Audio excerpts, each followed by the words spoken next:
Hello ગાય જય દ્વારકાધીશ। આજે છે કાનાનો જન્મદિવસ એટલે આપણે કાનાને સ્નાન કરાવી દીધું, પછી એને નવરાવી ધોવરાવીને તૈયાર કરી દીધો। હું એની આટું મસ્ત મસ્ત કપડાં લાવી હતી। હું દોઢીથી નહોતી લાવી પણ મારા મમ્મી લઈ આવ્યા હતા, પણ મેં કીધું લાવો આજે કાનાને હું તૈયાર કરી દઉં, એટલે હું એનો શણગાર પણ પહેરાવતી હતી। પણ કાનો બહુ તોફાની હતો, પણ એ કંઈ મારે મુંગટ નથી પહેર્યો। હું કહું સૂપ સાપ પહેરી લે, એટલે જો મસ્ત મજાનો તૈયાર કરીને એને ઝૂલામાં બેસાડી દીધો। હવે આજે તો ઝૂલા ઝૂલાવવા પડે ને, તો કહેજો જય દ્વારકાધીશ। દ્વારકાધીશ બધાની ઈચ્છા પૂરી કરે।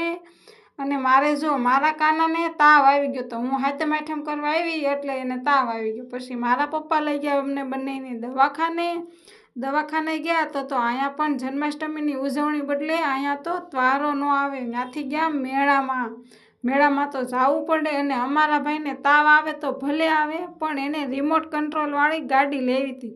મારે વિડીયો અપલોડ કરવો હતો એટલે તડકાની બહાર બેસવા વહી ગઈ। વિડીયો ગમે તો લાઇક શેર સબસ્ક્રાઈબ।